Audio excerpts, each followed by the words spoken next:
दोस्तों, आपको सुनने में जरूर आश्चर्य होगा, लेकिन यह सच है कि भगवान श्री कृष्ण और देवी रुक्मिणी को एक छोटी सी गलती के कारण विवाह के कुछ ही दिनों बाद 12 साल तक एक दूसरे से अलग रहना पड़ा था।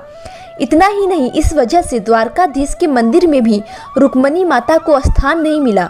इसका प्रमाण है, आज भी द्वारकाधीश जी के मंदिर से 2 किलोमीटर की दूरी पर रुक्मिणी जी का मंदिर एक अलग हिस्से में बना हुआ है।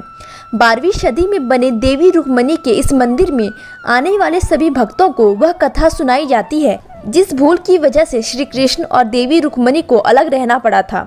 आइए जानते हैं ऐसी कौन सी भूल हुई थी जिस वजह से श्री कृष्ण और रुक्मिणी को अलग होना पड़ा था। कथाओं के अनुसार यदुवंशी दुर्वासा ऋषि को अपना कुल गुरु मानते थे। विवाह के बाद भगवान श्री कृष्ण देवी रुक्मिणी के साथ दुर्वासा ऋषि के आश्रम पधारे। श्री कृष्ण ने गुरु दुर्वासा को महल में आकर भोजन ग्रहण करने और आशीर्वाद देने के लिए आमंत्रित किया। दुर्वासा ऋषि ने भगवान कृष्ण का निमंत्रण तो स्वीकार कर लिया, लेकिन उन्होंने एक शर्त भी रख दी। दुर्वासा ऋषि ने कहा कि आप जिस रथ से आए हैं, मैं उस रथ से नहीं जाऊंगा। मेरे लिए अलग से रथ का इंतजाम किया जाए। एक ही रथ होने की वजह से भगवान श्री कृष्ण ने रथ के दोनों घोड़ों को निकाल दिया और उनकी जगह श्री कृष्ण और रुक्मिणी स्वयं रथ में जुट गए। इस रथ पर दुर्वासा ऋषि बैठे और भगवान श्री कृष्ण देवी रुक्मिणी के साथ रथ खींचने लगे। रास्ते में देवी रुक्मिणी को प्यास लग गई।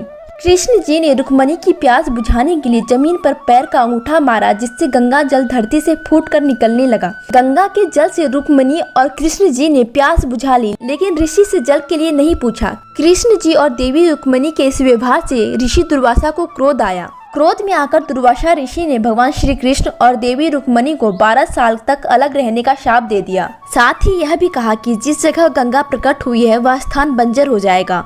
इसके बाद भगवान श्री कृष्ण और देवी रुक्मिणी 12 साल तक अलग रहे। दुर्वासा ऋषि का आश्रम आज भी द्वारका से कुछ दूरी पर स्थित है।